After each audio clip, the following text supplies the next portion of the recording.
The year was 1884, and the wind across the high plains of Wyoming had a loneliness that seeped into a man's bones.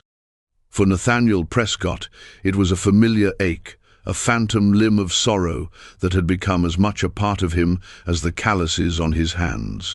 His ranch was a testament to his grief, a sprawling expanse of dust and struggling grama grass bordered by fences that were always in need of mending. He owned a handful of cattle, gaunt creatures that mirrored his own lean frame, and a cabin that had been built for two but had housed only one for 3 long years.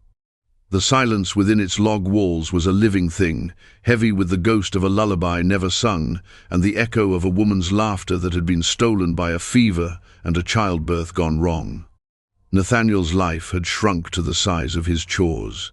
He rose before the sun painted the eastern sky in bruised shades of purple and rose, his movements economical and devoid of wasted energy. He checked his cattle, patched the endless wounds in his fences, and drew water from a well that seemed to be getting deeper and more reluctant with each passing season. He was too poor to hire help, and too poor, the townsfolk whispered, to ever hope for a wife. They saw him on his rare trips into town for flour and salt, a man walled off by a quiet dignity that they mistook for pride. They did not see the way he still laid a hand on the empty side of his cot at night, a muscle memory of reaching for his Mary, only to find the cold, unyielding wool of the blanket. His stasis was one of resigned survival. He did not hope for more because hope was a dangerous currency he could no longer afford. The past was a locked room inside him, and he was the sole keeper of its key, ensuring the door remained shut. The future was just a series of sunrises, each one demanding the same labor as the last, a monotonous rhythm that kept him from thinking too much. The land itself was his companion, a vast, indifferent canvas on which his solitude was painted. It held no judgment, offered no comfort, and simply existed, much like him.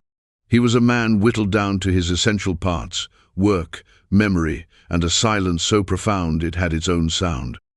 It was on a day when the sky was a sheet of flawless, searing blue that the rhythm was broken. A disturbance on the horizon, not a dust devil or a stray herd, but something organized, something with purpose. Nathaniel stopped his work, his hand resting on a fence post, and watched from the gentle slope of the hill where he stood. A long procession of people and horses, moving with a fluid grace that spoke of long travel. They were not settlers, not a posse.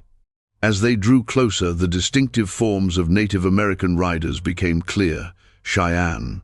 His hand instinctively went to the worn handle of the pistol at his hip, a gesture of ingrained caution rather than aggression. They did not approach his cabin directly, but stopped a respectful distance away, a silent assembly of over 100 people, their ponies stirring the dust. 4 riders detached themselves from the group and advanced. One was clearly the leader, a man whose age was etched onto his face in lines of authority and wisdom. He wore a simple buckskin shirt, but his presence was more commanding than any general's uniform. He was flanked by 3 young women, each riding with an easy confidence that seemed to make them one with their mounts. Nathaniel descended the hill slowly, his heart a tight, wary drum against his ribs. He met them at the edge of his hard-won, dusty yard. The leader raised a hand in peace. His voice, when he spoke, was a low rumble like distant thunder. "I am Vokin," he said, his English measured and clear. "My people have traveled far. The bluecoats push us from the lands of our fathers onto soil that will not feed our children." Nathaniel nodded, saying nothing. It was a story he knew, a tragedy playing out across the entire frontier. He waited. Vokin's gaze was direct, seeing past the grime and weariness on Nathaniel's face, seeming to peer directly into the hollow spaces within him. "I have seen your land. It is poor, but there is water. It is a place a man could build from. I see you are alone." He gestured behind him to the 3 women.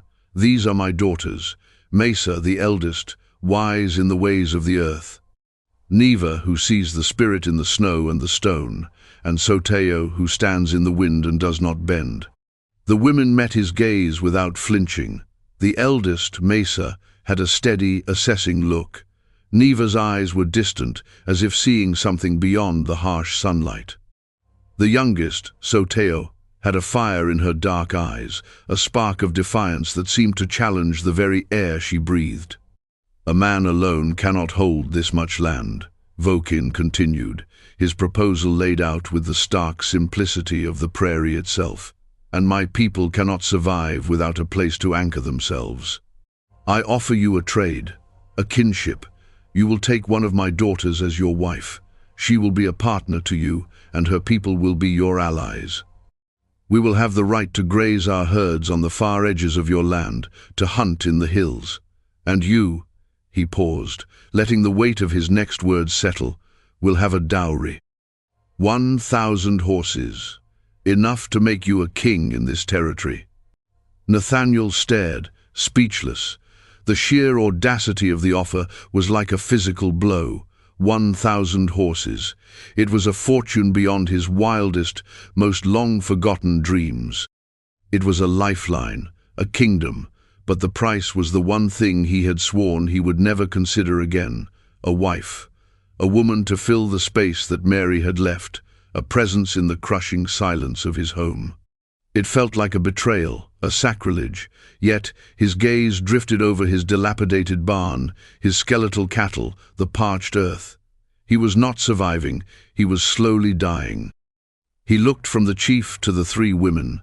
His mind, accustomed to the simple calculus of survival, was reeling. This was not a business transaction, it was a remaking of his entire world. He saw the desperation in Vokin's offer, the last, best gamble of a leader trying to save his people, and in that he recognized a mirror of his own quiet desperation. "The choice will not be yours or mine," Vokin said, as if reading his thoughts. "It will be theirs." He spoke to his daughters in the fluid, musical tones of their own language. Maisa looked toward the horizon, her expression thoughtful, considering the future of her people. Neva closed her eyes for a moment, as if listening for an answer from the land itself. But it was Soteo who acted. With a sharp, decisive movement, she nudged her pony forward a single step. Her chin was high, her eyes still blazing with that untamable fire. It was not a look of affection or eagerness, it was a look of duty, of sacrifice, of a warrior stepping into the breach. She had made her choice. Vokin nodded once, a deep and somber acknowledgement. The deal was struck. Within the hour, the world had changed. The Cheyenne band moved on, flowing like a river toward the distant hills, leaving behind a sea of horses that filled Nathaniel's valley. The thunder of their hooves was the sound of his new reality, and standing alone in the yard, a small bundle of her possessions at her feet, was Soteo. She watched her family disappear, her posture rigid, a lone, stark figure against the vast, empty landscape. Nathaniel stood on his porch, the owner of 1,000 horses and a wife he did not know, feeling poorer and more adrift than he ever had before. The first days were a lesson in silence. It was a different kind of silence from the one Nathaniel had known. His had been born of absence, a hollow echo. This new silence was one of presence, a thick, charged atmosphere of two strangers orbiting each other in a shared, confined space. He had gestured toward the cabin, toward the main room and the small bedroom where Mary's things still sat in a dust-covered trunk. "You can take the house," he had offered, the words clumsy in his throat. Soteo had looked at the dark doorway of the cabin, then at the sturdy but rough-hewn barn. Without a word, she had picked up her bundle and walked to the barn, choosing for herself a clean, empty stall meant for a prized stallion. She swept it clean with a broken branch and laid out her bedroll. The message was clear. She would accept the terms of the bargain, but she would not invade his space, his life, his memories. She was a presence on his land, but not yet in his home. A wall, invisible but solid, stood between the house and the barn. Their communication was stripped to its barest essentials, a language of gesture and necessity. He would leave a plate of food jerky, beans, the plain fare of his bachelor existence on a crate outside the barn door. Hours later, the plate would be returned, wiped clean. He saw her moving through the massive herd of horses, her touch gentle, her voice a low murmur that calmed the most skittish among them. She was not idle, not a waiting bride. She was a keeper of the herd, her purpose as clear and defined as his own. He watched her from a distance, this woman who was his wife in name only. He observed the way she moved, with an economy of motion that spoke of a life lived outdoors, a body strong and capable. She found a spring he had long thought dry and cleared it, creating a new watering hole for the horses. She foraged on the hillsides, returning with greens and roots he did not recognize. She was a part of the landscape in a way he, for all his years on it, had never been. He was its keeper, she was its kin. One evening, a storm rolled in, the sky turning a malevolent grey-green. The wind howled like a thing grieving, and rain came down in solid, blinding sheets. The temperature plummeted. He stood on his porch, watching the barn, the thin planks offering little protection against the fury of the storm. It was one thing for her to choose the barn on a calm night.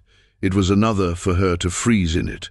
His conscience, a thing he thought long dormant, pricked at him. He crossed the muddy yard, the wind tearing at his coat, and pushed open the heavy barn door. She was huddled in the far corner of the stall, wrapped in her blanket, her frame small against the vast, dark space. The wind found every crack in the walls, whistling a mournful tune. He did not speak, simply gestured with his head back toward the cabin. She looked at him, her dark eyes unreadable in the gloom, then gave a single, almost imperceptible shake of her head. Stubborn. He felt a flash of irritation, followed by a wave of something else, grudging respect. He sighed, the sound lost in the wind, and left, returning moments later with two of his own thickest wool blankets and a lantern. He set them down just outside her stall, along with a small stack of firewood. He then went to the main area of the barn and started a small, contained fire in a metal bucket he used for heating branding irons. It was a risk, but it was better than leaving her to the cold. He did not look at her again as he left, pulling the barn door tight against the storm. He had offered what he could, a measure of warmth, without demanding she cross the invisible line she had drawn. The next morning, the storm had passed, leaving the world washed clean and smelling of wet sage and ozone. The blankets he had left were neatly folded outside her stall. On top of them was a small, intricately carved bird, fashioned from a piece of scrap wood. He picked it up. The details were perfect, from the fanned tail to the tiny, sharp beak. It was not a thank you, it was not a gift, it was a statement, an exchange, a piece of her skill for his provision. They were still balancing the scales of their transaction, a silent accounting between two worlds. The sheer number of horses necessitated cooperation. 1,000 animals could not be managed by one person, or even two working in isolation. They created a new routine, unspoken but mutually understood. At dawn, he would handle the cattle and the fences near the cabin, while she would take the first watch over the vast equine herd, her silhouette a familiar sight on a distant ridge. In the afternoons, their paths would cross as he rode out to relieve her or to help move a section of the herd to fresh grazing land. Words remained sparse, but a new language began to form between them, the language of shared work. He learned to read the subtle flick of her wrist that indicated which way the herd should turn, the low whistle she used to call a wandering stallion back into line. She, in turn, learned the meaning of his steady, patient presence, the way he could anticipate a problem with a fence line or a water source before it became a crisis. They were two solitary people working in tandem, their individual efforts weaving together into a functional whole. Their meals changed too. He was a man who cooked to stay alive, his diet consisting of whatever was easiest. One afternoon, he returned to the cabin to find a small pile of wild onions and flat, broad-leafed greens on his porch. There was no note, no explanation. He hesitated, then took them inside and added them to the pot of beans simmering on the stove. That night, The food had a depth of flavor it had never possessed before, a taste of the living earth. It became a quiet ritual. She would leave her foraged offerings, and he would incorporate them into their shared meal, which they still ate separately, he in his cabin, she in her barn. But now the food itself was a point of connection, a shared taste on their solitary tongues. A month bled into the next. The fierce heat of summer softened into the golden melancholy of autumn. The land changed, and something was changing between them too. The silence was less of a wall and more of a space, a quiet territory they were beginning to share. He found himself looking for her figure on the horizon, the knot of tension in his chest loosening slightly when he saw she was there, a steady, constant presence. One day, he was repairing a section of fence on the far pasture when his horse, a normally placid gelding, spooked at a rattlesnake. The horse reared, and Nathaniel, caught off guard, was thrown hard. He landed badly, his leg twisting beneath him with a sickening crack of bone. A wave of white-hot pain washed over him, and the world went dark at the edges. He lay in the dust, grit in his teeth, the pain a relentless, searing fire in his shin. He tried to push himself up, but the leg wouldn't hold him. He was miles from the cabin, utterly alone. Or so he thought. He did not know how long he lay there before a shadow fell over him. He looked up to see Sotayo standing there, her expression for once unmasked, showing a flicker of alarm. She had seen his riderless horse galloping back toward the herd and had come to investigate. She knelt beside him, her examination of his leg swift and practiced. Her touch was firm but surprisingly gentle. "Broken," she said. It was the first time she had spoken a full word to him in weeks. Getting him back to the ranch was an agonizing ordeal. She used her own strength and his one good leg to haul him onto her pony. Every jolt sent waves of nausea and pain through him. Back at the cabin, she helped him onto his cot, her face set in a mask of concentration. He expected her to leave him then, to retreat back to the safety of her barn, her duty done. She did not. Instead, she went to work. She took his sharpest knife and, without a word, cut his pant leg away. She built up the fire. She gathered smooth, straight branches from the woodpile and tore strips from one of his cleaner shirts. With a skill that spoke of long practice, she set the bone. The pain was excruciating, a blinding flash that made him cry out, but her hands were steady and sure. She splinted the leg tightly, her movements efficient and devoid of sentiment. For the next 2 weeks, he was a prisoner on his cot, and the wall between the cabin and the barn dissolved out of pure necessity. She moved into his house. Not into his room, but into the main living space, sleeping on a bedroll by the fire. She tended to him, managed the ranch, and cared for the 1,000 horses by herself. She brought him food, changed the dressing on his leg, and kept the fire going. Her presence filled the cabin, no longer an intrusion, but a quiet, constant hum of life in the silent rooms. In the long hours of his convalescence, he watched her. He saw the weariness that settled in her shoulders late at night. He saw her tracing the patterns of her tribe onto the dusty floor with her finger, a look of profound homesickness crossing her features for just a moment before her mask of composure slipped back into place. One evening, as she was adding wood to the fire, he spoke, his voice raspy from disuse. "Your name," he said. "The chief, your father, he said it means, stands in the wind." She paused, her back to him, and for a long moment he thought she would not answer. Then she turned, her face softened by the firelight. "It is the name of the lone tree that grows on the highest butte near our winter camp," she said, her voice low. "The winds there can strip the bark from a pine, but that one tree has never fallen. It bends, it survives." He thought of her, standing alone in his yard after her family had left, a lone figure against the vastness. He thought of her choosing the barn, of her facing down his silence, of her managing this entire ranch on her own. She did not just stand in the wind, she was the wind. A deep, unfamiliar pang of guilt twisted in his gut. He had taken her as payment for a debt, a piece in a transaction to save his own failing life. He had never once considered what the cost had been to her. "You gave up your home," he said, the words an inadequate apology.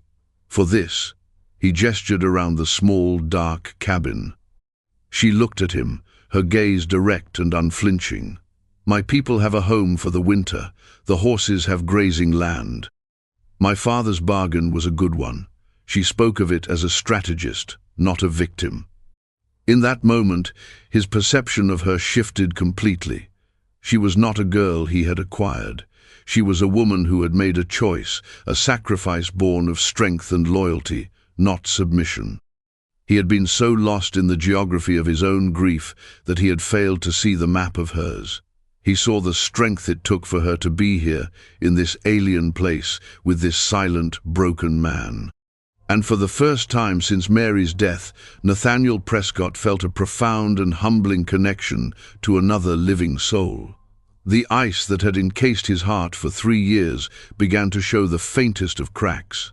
The first snow of winter came early, a thick, wet blanket that muffled the world in white.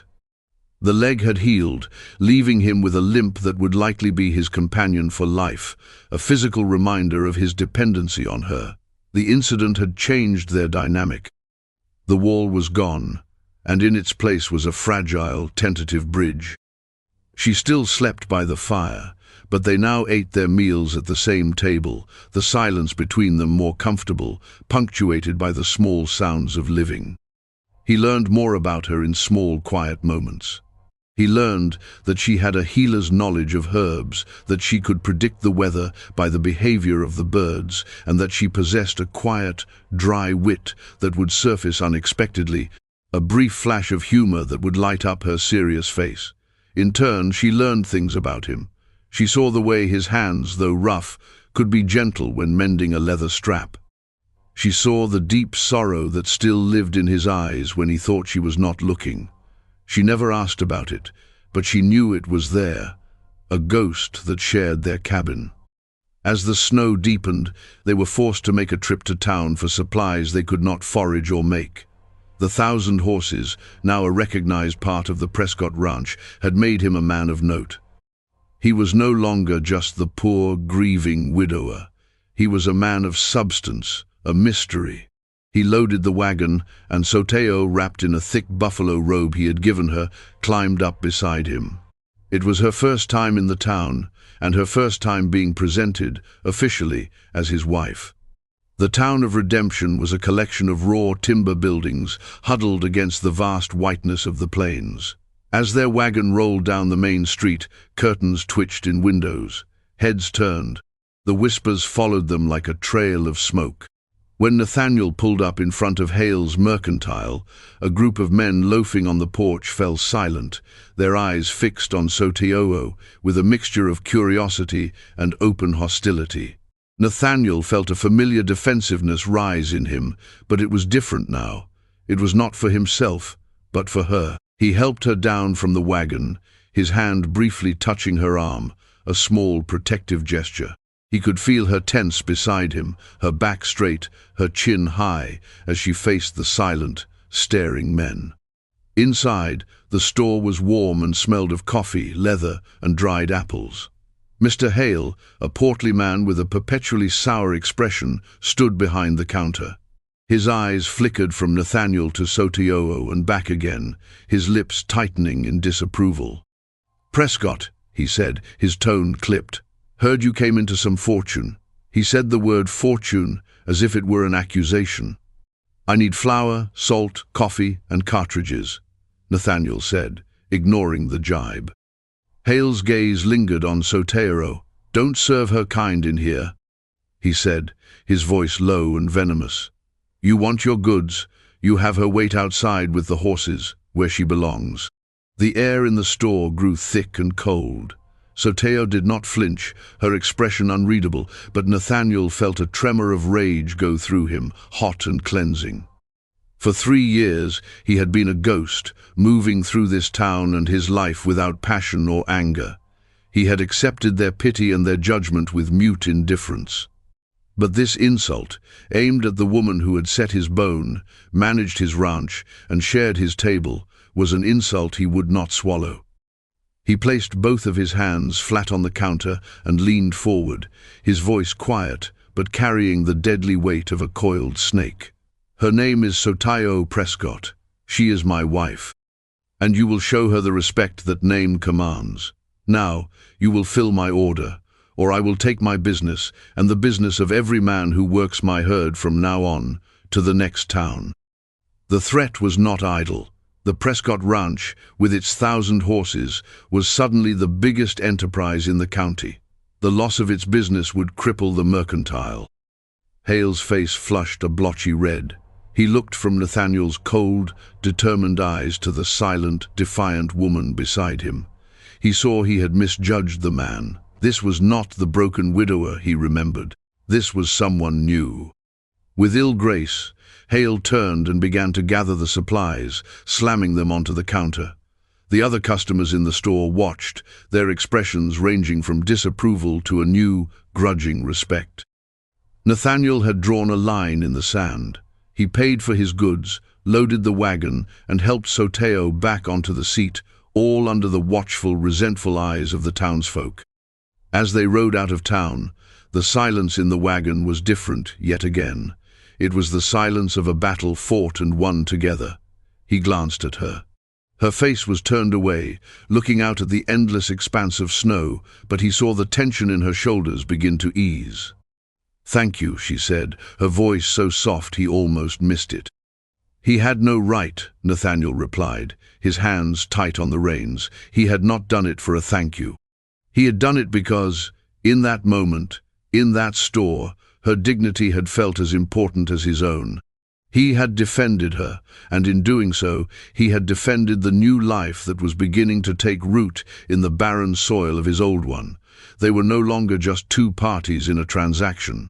They were a family, forged not by ceremony or affection, but by the shared fire of a common enemy. The stand in town had consequences. The resentment in redemption festered, nourished by envy and prejudice. Whispers grew louder, speculating that Nathaniel had stolen the horses, that the Cheyenne woman had bewitched him. Hale's son, a bitter young man named Walter, with none of his father's grudging pragmatism, began to stir up trouble, talking loudly in the saloon about the savage at the Prescott Ranch and the fortune that rightly belonged to white men. A week later, the threat materialized.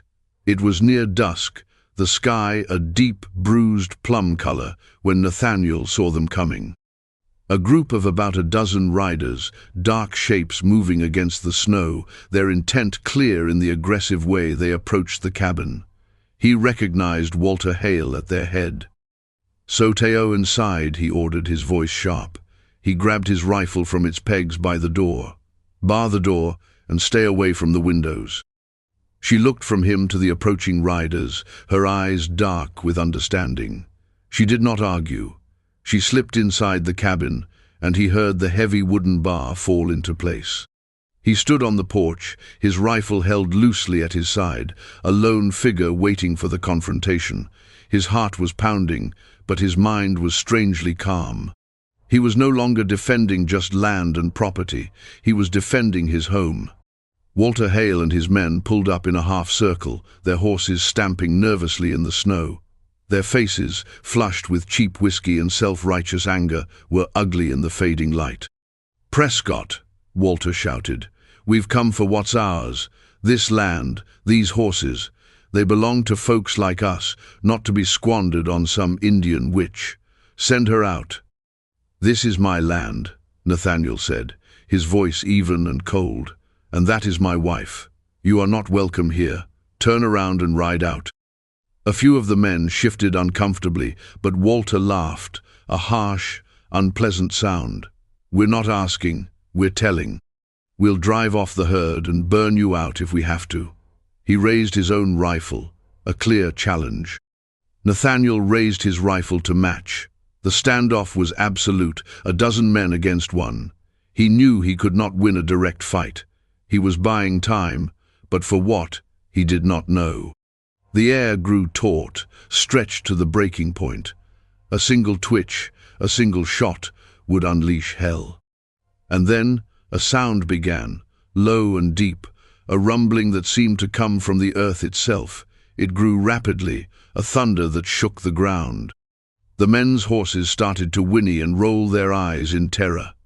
From behind the low rise to the east, a torrent of living flesh appeared. Hundreds of horses, a wave of pure power and panic, were stampeding directly toward the flank of Walter's group. It was not a blind stampede. It was directed, controlled. At the head of the wave, riding bareback on a powerful black stallion, was Sotao. She had not stayed in the cabin. She had slipped out the back, a shadow against the snow, and had done the one thing they would never expect. She had unleashed the very source of their envy as a weapon against them. The men's formation shattered. Their own mounts, caught in the primal fear of the stampede, became uncontrollable. Riders were thrown, horses bolted, and the orderly line of aggressors dissolved into a chaos of screaming men and terrified animals. Walter Hale, his face a mask of disbelief and fear, struggled to control his horse as the equine tide swept past them. In that moment of chaos, Nathaniel acted. He did not shoot to kill. He fired once, the bullet striking the rifle from Walter's hand, sending it spinning into a snowdrift. He strode forward, his limp forgotten, and dragged the stunned young man from his saddle. He pressed the muzzle of his rifle against Walter's chest. "Get out," Nathaniel snarled, his voice raw with fury. "Get your men, and get off my land. If I ever see any of you here again, I will not be so merciful." Humiliated, terrified, and defeated not by bullets but by a force of nature they could not comprehend, the men gathered themselves and fled, disappearing back into the twilight from which they came. The thunder of the stampede subsided as Sotao, with a series of sharp calls, expertly turned the herd and brought them to a milling halt. The silence that fell in the aftermath was profound. The snow was churned and scarred, the only evidence of the battle.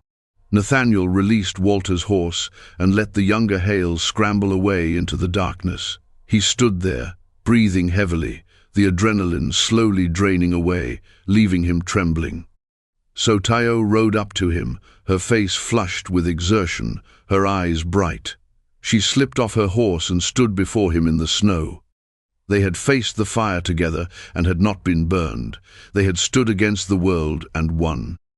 He looked at her, this woman of impossible strength and courage, who had saved him, who had saved their home.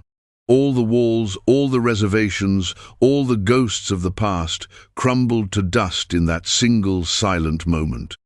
He reached out and gently brushed a snowflake from her hair. His hand lingered on her cheek, his touch hesitant, reverent. She did not pull away. She leaned into his touch, her eyes closing for just a second. It was an admission, a surrender not to him, but to the truth that had been growing between them. "You should have stayed inside," he said, his voice thick with emotion. "The wind does not hide from the storm," she replied softly. "It sings with it." He looked at her, truly saw her, and realized that the hollow, aching space inside him was no longer empty. It was filled with a fierce, protective warmth that felt more real than the grief he had nursed for so long. He was no longer Nathaniel Prescott, the widower. He was Sotao's husband. And he was, finally, home.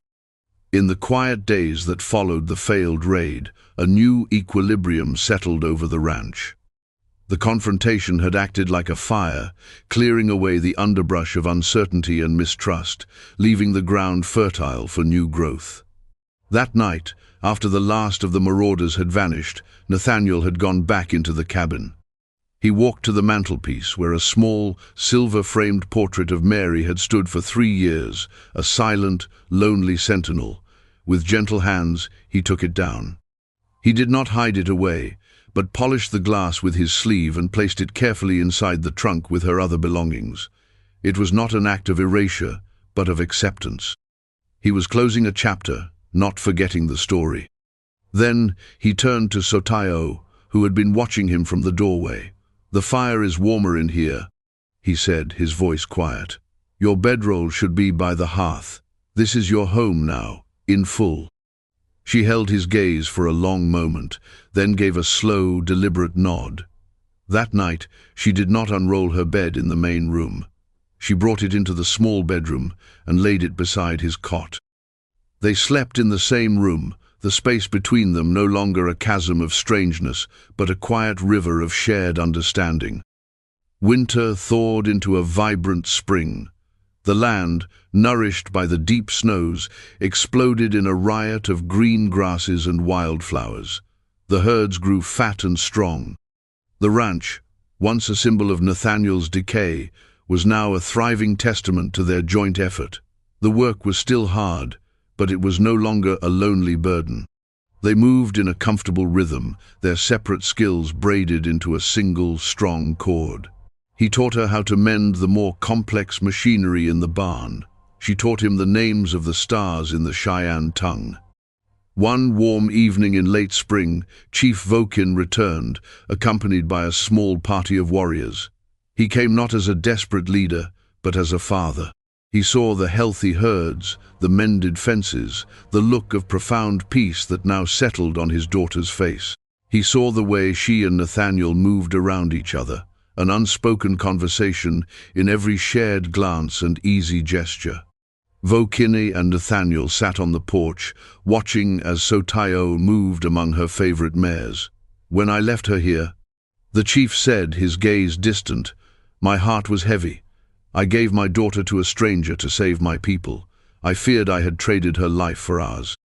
She saved my life, Nathaniel replied simply, his eyes following Sotayo's every move, in more ways than one. The chief nodded, a deep satisfaction in his eyes. You have honored the bargain. You have honored her. You have made a home here. Kinship is a strong rope. It has held us all. That night, they all ate together at the table inside the cabin. It was filled with conversation and laughter, the blended sounds of two languages and two cultures becoming one. The ghosts were gone, replaced by the vibrant presence of life. Later, after the chief and his men had made their camp by the creek, Nathaniel and Sotayo stood on the porch, looking up at the vast, star-dusted sky. The air was soft and smelled of cottonwood and damp earth. He reached for her hand, his rough fingers lacing through hers. It felt natural, right?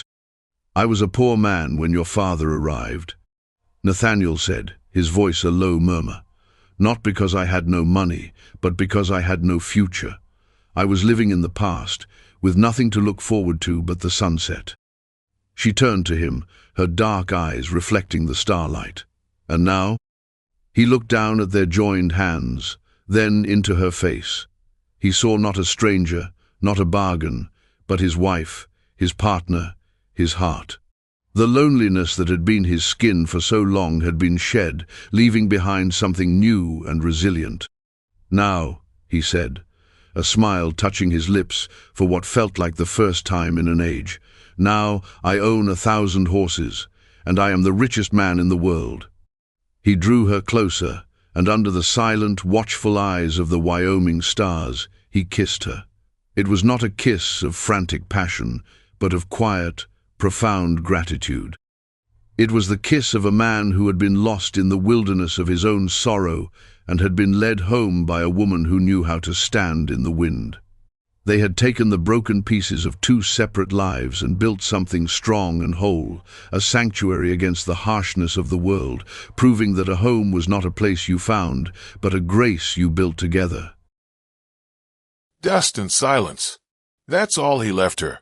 The man who'd whispered promises under prairie stars now vanished into the vast indifference of the plains, leaving Alara clutching their newborn son to her chest, the icy wind tearing at her thin coat like claws. Betrayal felt colder than the Montana air stealing her breath.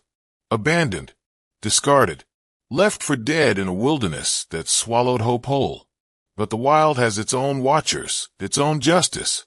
And sometimes the deepest betrayals awaken a strength buried beneath the scars, the strength about to be tested and unexpectedly protected.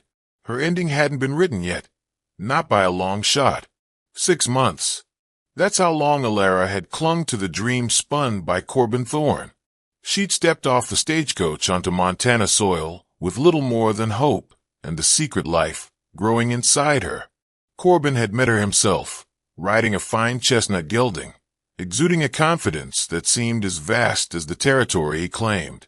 He was handsome, attentive, painting visions of a sturdy ranch house filled with warmth, a stark contrast to the lonely life she'd known back east as an orphan seamstress.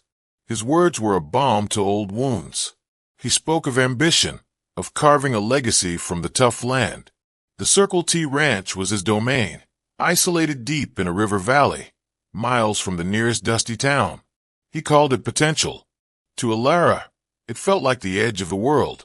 When she discovered she carried his child, his swift proposal of marriage felt like salvation. He'd urged her to travel west ahead of him, citing critical business he needed to finalize before settling down. She'd believed him, wanted to believe him. Life at the Circle T settled into a routine punctuated by Corbin's frequent absences. He pursued deals, expanded herds, his eyes always fixed on some distant horizon Alara wasn't invited to share.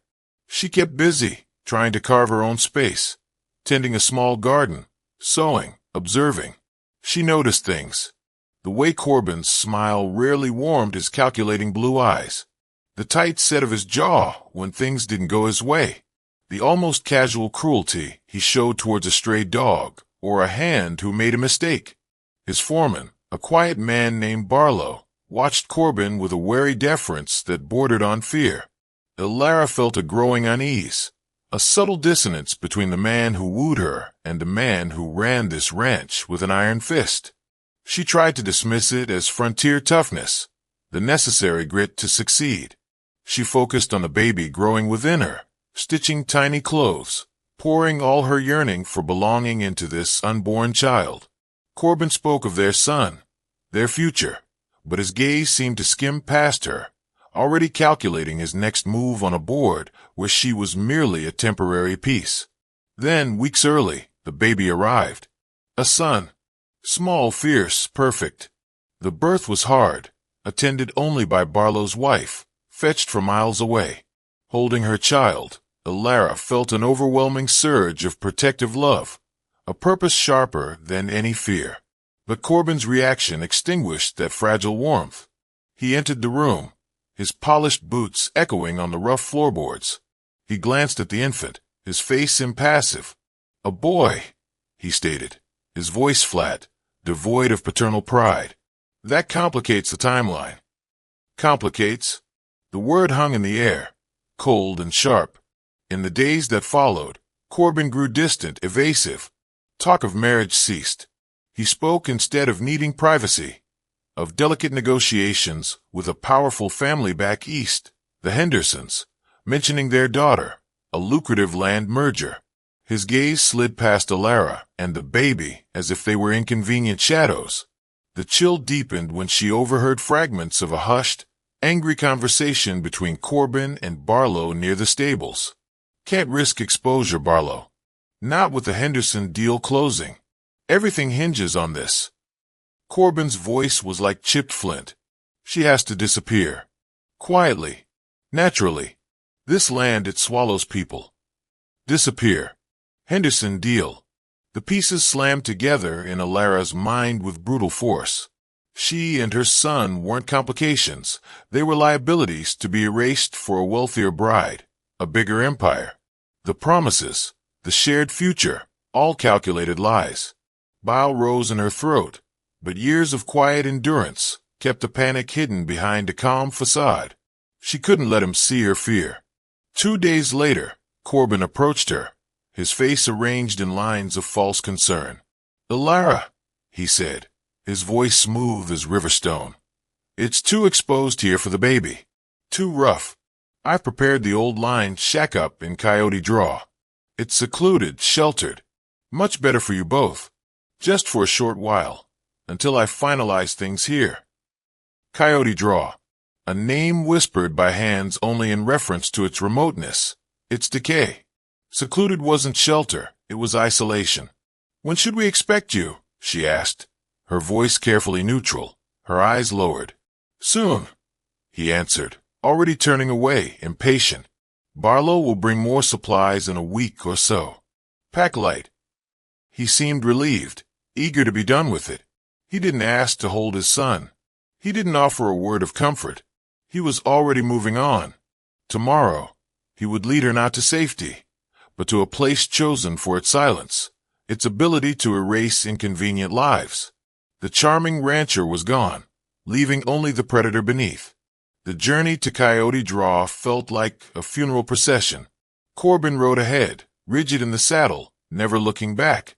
Ilara followed on a placid mare, her son bundled tightly against her chest, his sleeping form a small point of warmth against the creeping chill of dread. The landscape grew progressively bleaker, the familiar shapes of the Circle T swallowed by rolling, empty hills. The cabin was a derelict hovel clinging precariously to a windswept slope. Timbers sagged, chinking had fallen away, and part of the sod roof gaped open to the sky. Wind moaned through the cracks, carrying the scent of decay. Inside, dust motes danced in the dim light, filtering through the gaps. A broken table, a rusty cot frame, and a cold, ash-filled hearth were the only furnishings. Corbin unloaded the supplies, a meager sack of cornmeal, a side of salt pork, coffee, 2 threadbare blankets. Barely enough for days, let alone the weeks he implied. "Should be comfortable enough," Corbin stated, his voice hollow. He remained framed in the doorway, unwilling to step fully inside. "Barlow has instructions. He'll check on you." Ilara finally met his eyes, letting him see the knowledge there. "You aren't coming back, are you, Corbin?" A flicker of surprise, then annoyance crossed his face. He forced a harsh laugh. "Don't be foolish. I have obligations." He swung back onto his horse, gathering the reins. "Best stay inside. Wild animals." He glanced briefly, coldly, at the bundle in her arms, then spurred his horse, riding away without a backward glance, swallowed by the vast, uncaring landscape. The sound of his horse faded, leaving only the whisper of the wind and the sickening weight of absolute abandonment. The moment he vanished, Ilara sank onto the dusty floor, the full horror washing over her. Tears threatened, but a small, determined cry from her son snapped her back to reality. She looked down at his tiny face, his utter dependence. No, she wouldn't break. Corbin Thorne wanted her to fade away, a sad story whispered on the wind. He underestimated the steel forged in loneliness, the fierce love ignited by motherhood. She got to her feet, surveying the squalid cabin not as a prison, but as a temporary fortress. Survival mode engaged. She used mud and dry grass to plug the worst gaps in the walls. She cleared the hearth, found a pitifully small stack of damp wood left behind. Another cruel calculation by Corbin. She discovered a sluggish spring nearby, half hidden in thorny brush. Water, fuel, shelter. Basic, but a start. Corbin had left an axe, likely assuming she lacked the skill or strength. She proved him wrong, finding a deadfall tree and methodically chopping, the rhythmic thud a counterpoint to her racing heart. Each swing was defiance. Each gathered branch, a small victory. As she worked, she scanned her surroundings constantly. The isolation was absolute, yet the feeling of being watched prickled at her senses. Was it just the vastness, or was Barlow lurking, ensuring Corbin's plan unfolded? One morning, she found a single, half-erased boot print near the spring, too large for her own. The uncertainty tightened the knot of fear in her gut. She rationed the meager food with painstaking care. Days blurred.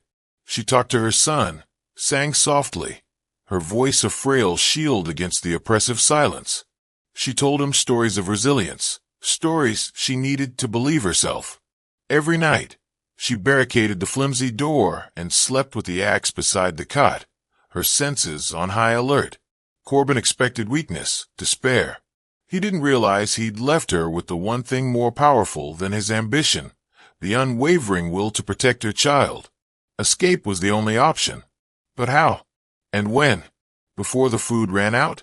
before winter truly clamped its icy jaws on the draw? The answer came on the wind. A week after Corbin left her, the sky turned a bruised purple, and the air grew heavy still. Then the snow began. Not gentle flakes, but a blinding curtain hurled sideways by a rising gale. The storm hit Coyote Draw like a physical blow, shrieking through the cabin walls, piling drifts against the door. Ilara fought to keep the small fire alive, feeding it slivers of precious wood. Snow filtered down through the hole in the roof, melting into icy puddles on the dirt floor. She huddled on the cot, wrapping herself and her son in every layer she possessed, sharing her body heat against the numbing cold. The baby cried, sensing her rising panic. Outside, the world dissolved into white chaos. This was it. This was how Corbin intended it. The storm as his silent accomplice. For 2 days, the blizzard raged. When it finally subsided, the silence was profound, absolute. The world outside was buried, pristine and deadly. Her food was gone. The last handful of cornmeal. The final greasy scrap of salt pork. Waiting was no longer an option. It was starvation or freezing.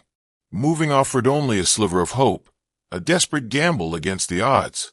She recalled Corbin mentioning O'Malley's Crossing, a trading post southwest, spoken with disdain for its rough clientele.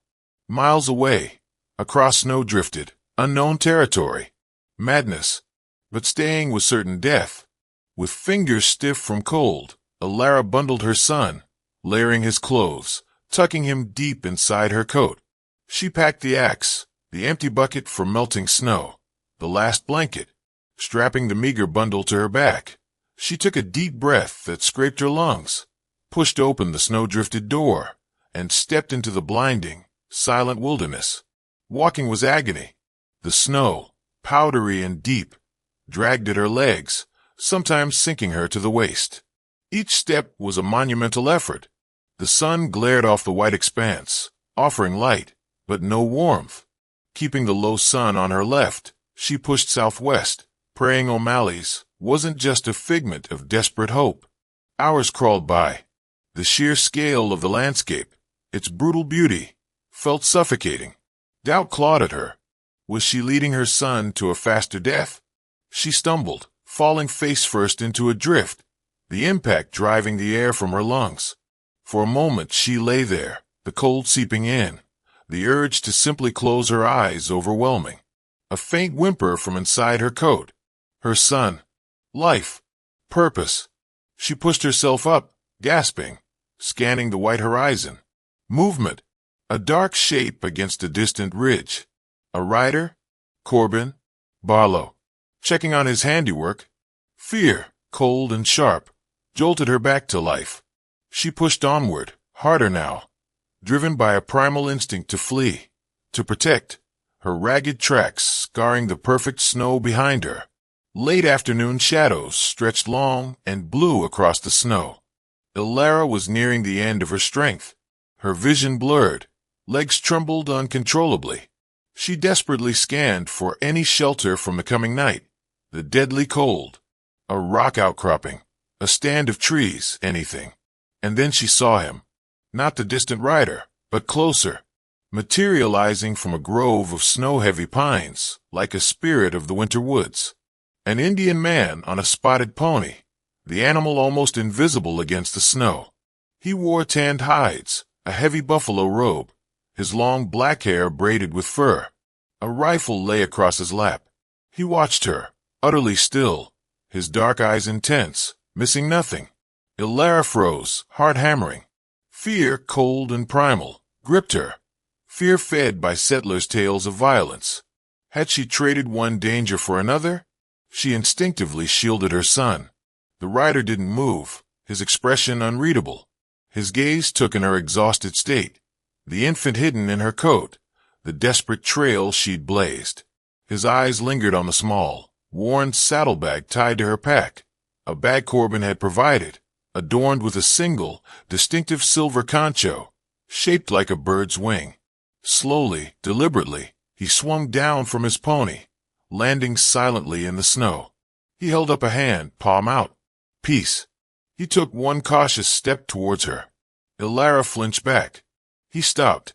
His voice was low, calm. Water. He gestured to skin at his saddle. Thirst burned her throat. She nodded mutely. He approached, offered the water skin. She drank, the cold liquid a shock, then life. She managed to give the baby a few drops. Food, he said, offering a strip of jerky. She chewed the tough, smoky meat, strength slowly returning. Who are you? She whispered. Kalen, he said, pointing to himself. He gestured vaguely west, towards unseen mountains. Blackfoot. Blackfoot. She was deep in their territory. Kalen's gaze returned to the silver concho on her bag. He stepped closer, examining the unique bird-wing design. Recognition flickered in his eyes, quickly masked, replaced by a look of grim understanding. He'd seen that design before. Weeks ago, on the bridle of a fast horse ridden by a white man, a man driving stolen Blackfoot ponies under the cover of night. A thief who matched Corbin Thorne's general description. Kalen had been part of the pursuit. The thief escaped, but the concho was memorable. He looked from the concho, to Ilara's desperate face, to the child. He saw the expensive baby wrappings, stark against Ilara's poverty. He saw the story. A woman betrayed, abandoned by a man treacherous enough to steal horses, and callous enough to leave his own blood to die. Protecting her wasn't just compassion. It was justice against the thief. Kalen made his decision. He pointed back the way Ilara had come, then shook his head sharply. He pointed southwest. O'Malley's, he said. Far. Snow deep.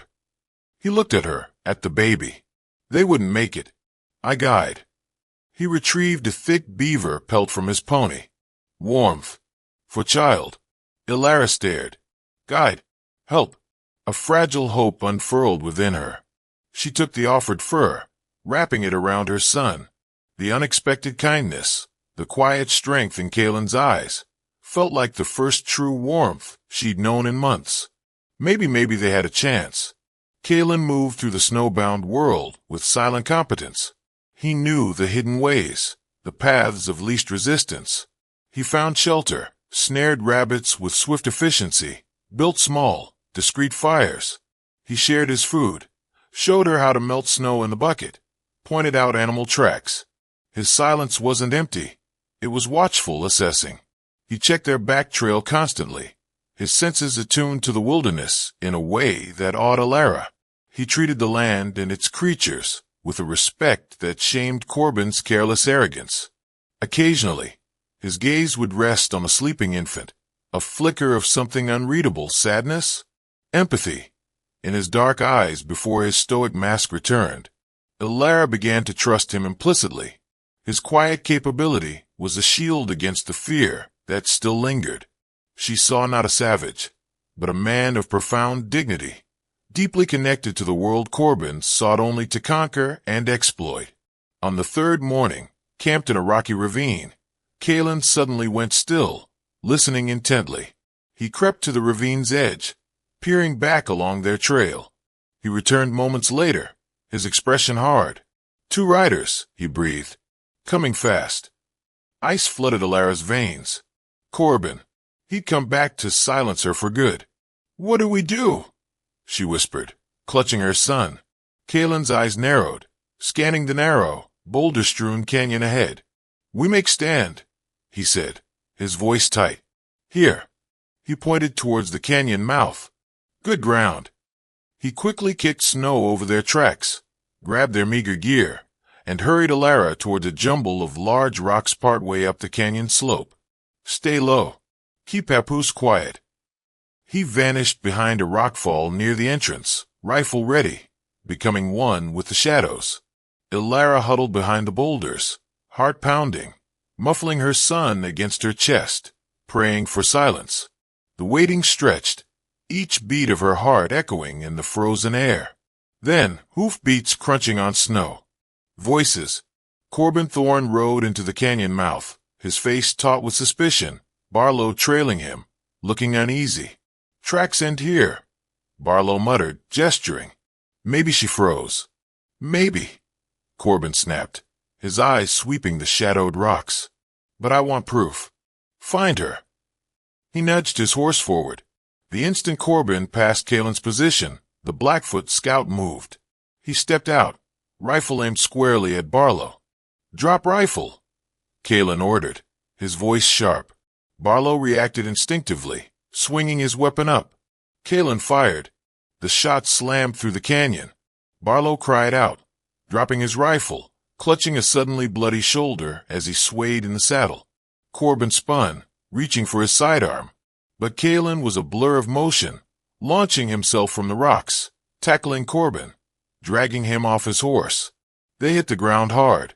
Corbin fought back, fueled by fury and desperation, but Kalen moved with lethal grace, anticipating, blocking, gaining the upper hand. Seeing them struggle, something snapped in Alara. No more hiding.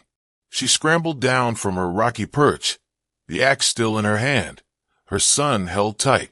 "Corbin!" she yelled, her voice echoing off the canyon walls, raw with fury. Startled by her voice, Corbin lost focus for a critical second.